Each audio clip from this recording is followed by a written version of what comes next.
Okay, we are resuming now with part 3 of grandmother stones of megalithic Europe, and now we are going to turn to Italy after a short look at a comparison of the ancestor faces.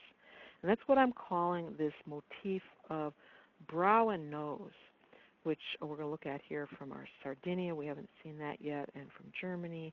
We've seen this example from Spain, from southern France. Here it is from the Channel Islands. And so this is a very common symbolism. You'll notice the absence of the mouth in the great majority of these. And we saw it on these two examples, one from the islands between France and Spain, and here on southern France in one of the great passage graves in southern Spain. Here's more examples, and these are mostly from the megalithic world of Western Europe, although this one is from southeastern Europe, from the Cucuteni culture, showing that it actually had a wider expanse than the strictly megalithic parts of Neolithic Europe. But on this one, you see the starry-eyed motif, which is also shared not only in Denmark, but also very common in many of the not only the ceramics in southern Spain, but also the idolillos, as they call them, the eye goddesses or the bone idols that are found, the schist plaques as well, in both Spain and Portugal. And then here we've got a very clear-cut brow and eyes with the traces of a nose. There's kind of a winged form of it from limestone drums in northern England. And you can see a repeating of this shining eye motif on the top of one of these drums.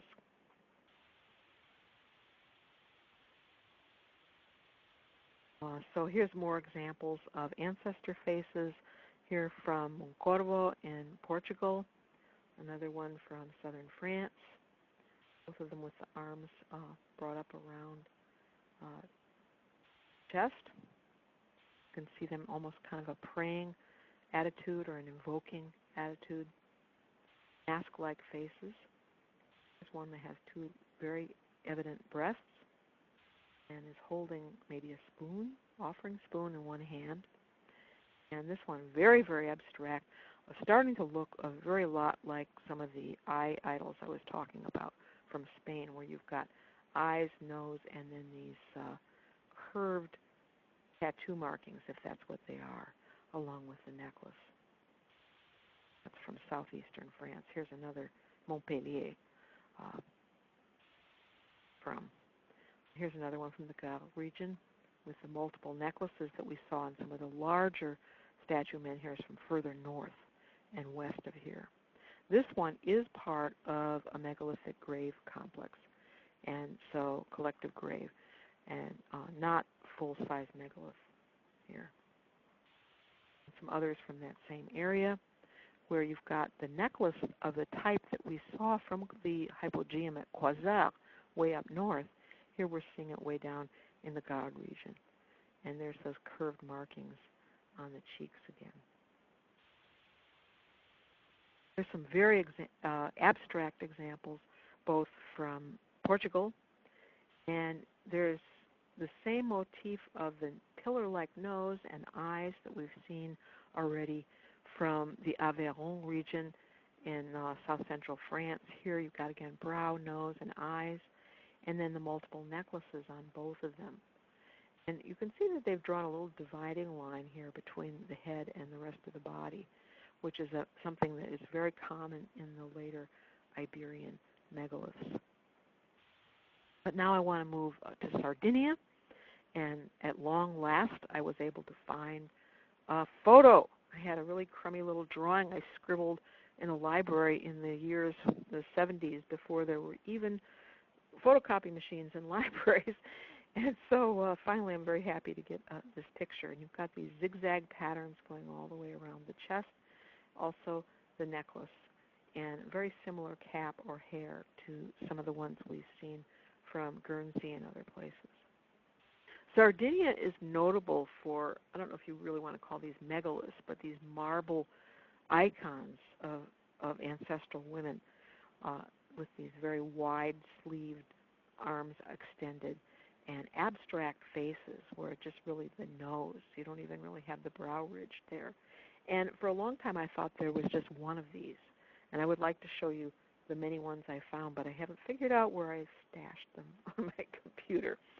But anyhow, there are a lot of other interesting statue menhirs in Sardinia, especially there's these Pedras Marmoradas, which you've got 3 female and 3 male. And here again, female are marked because they have breasts, and the male have no gender attributes whatsoever. They're just plain cones.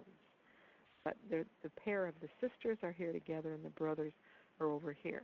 And so, again, I think this is a matrilineal context where you've got blood tie of sister-brother rather than husband-wife being the main glue of the sexes socially. And so here's a better photo of them as they're looking out across the land. And here's a close-up showing the pecked style of when they were shaping these stones. They left them with this overall pattern of pecking on them. But there are other styles also in Sardinia. And here's one with the ancestor face, the long nose and the brow, breasts, very elegantly simple. This is not a very good photo, but sometimes it's hard to find color pictures of these things. This is from Laconi. And so here we've got one that I would probably call as a male. You've got the Bronze Age, so these are early Bronze Age weaponry. I'm not really exactly sure what this is supposed to be, maybe a pendant.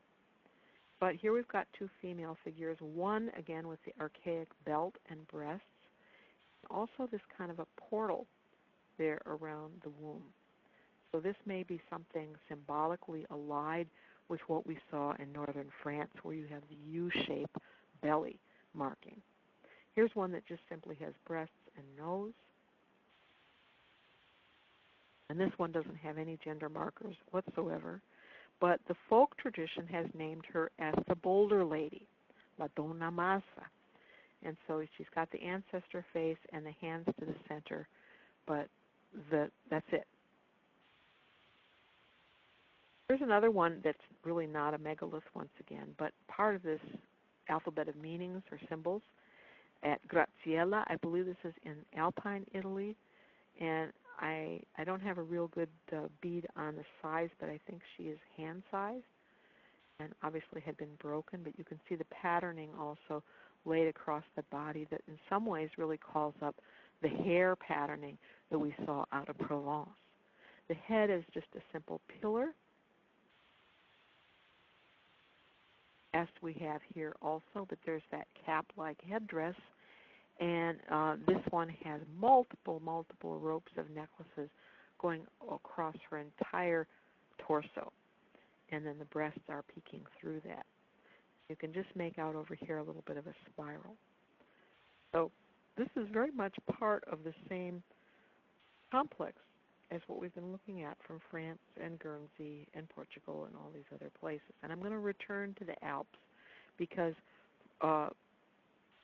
this is of a different type. This one really belongs, maybe it's older from an earlier era, and the only one I know like this is female. The other ones I see are definitely Bronze Age, and for a long time, as we're going to find out, appeared to be predominantly male, but it turned out that was not the case. It was simply an instance of withholding female symbolism from the books and publications. All right, so here we're now moving into southeastern Italy in the region of Foggia. And so here we again have breasts, we have the belt. I don't know if there was a head on here ever or if it was just a slab with the body. Unusual in having a navel. Both the mouth and the navel are not ordinarily associated with these ancestor figures. And these curved markings decorating the chest in lieu of the necklace, I suppose. We're going to see these again, or we did actually see them already, I believe, in Portugal. So here's one with a pillar head and the cap. She has a V-shaped necklace, breasts, a very prominent belt. And these from southeastern Italy, once again, like northern France, all female. The northeast of Italy will see both male and female. Multiple necklaces and breasts, just like what we've been seeing across much of Western Europe. Here again are these curved shapes that I was talking about. And this one, you could really, make an argument about whether it's a human form, but you do have the belt, and maybe these little bumps might represent breasts within that same symbolic world. Here's another one with a navel, and it really looks so much to me like a 12-year-old girl, 10-year-old girl. Here's another one like we saw in Aveyron, where you have no human attributes whatsoever except for simply the necklace at La Spezia, Italy. And now we're up in the northwest. In the area of Lunigiana is the name that's given to this area between Tuscany and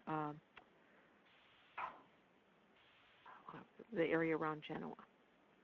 Blanking on it. Liguria. Anyway, here it is. It's written down. All right, so here you have, again, the breast, the hands to the center of the body, and the head on this one was struck off, but you can see the half-moon-shaped heads on this rather poor photograph that was original to this figure as well. She seems to be the largest. So there's several sites in Liguria and in Lunigiana, here Trenquieto, where, again, this is where she's from, and there would be this large crescent-shaped head above, which is gone now. The close-up of one of those, again, we're seeing a mouth, a very naturalistic-looking human face, breasts struck off, as we've seen in a couple examples, and then the hair in kind of a half-moon shape. Now, a lot of these Lunigiana figures, though, have very abstract faces, and they are cut out like we saw on one of the examples. When we're looking at the ancestor faces, you can see the smooth stone, and they simply cut around it to make the nose stand out. You can see the brow ridge on some of these to indicate a face in a really abstract way. And someone else looks like they came along and added eyes way over here on that one. But here we've got a female in the center with her hands to the center of the body and the breast, no necklaces. And here a male with a Bronze Age type short sword or dagger here on this one. And so we're seeing that you have both male and female being represented in this iconography, although some of them, again, are unmarked like these. And so we're back to this eternal conundrum of the Neolithic where, is an ungendered figure to be considered male or not? And in this particular context, some of these may have actually represented children who may not have been regarded as gendered at all. And I'm going to show you that slide. Let's see if it's coming up here in a minute. There's some more examples of them with the Bronze Age swords. Another genderless figure in terms of the symbolism. Here, so here we have one, no gendering at all. Here's one with the sword right there in a crucial position on the body. And so we've got the largest figure apparently in this reconstruction being female, and then after that the male figure, and then you've got these other figures, and this is what I mean by children. You see how much smaller these ones are that don't have the gender attributes. And I don't know if this painting is really how much they're actually going by archaeological excavations, but whether or not they're visualizing offerings and kind of a precinct laid out around them on the landscape so that there is veneration being paid to these ancestral icons. And then here's a close-up of one of the Lunigiana figures where you've got, again, that very clear cutout ancestor face with maybe ears or maybe earrings.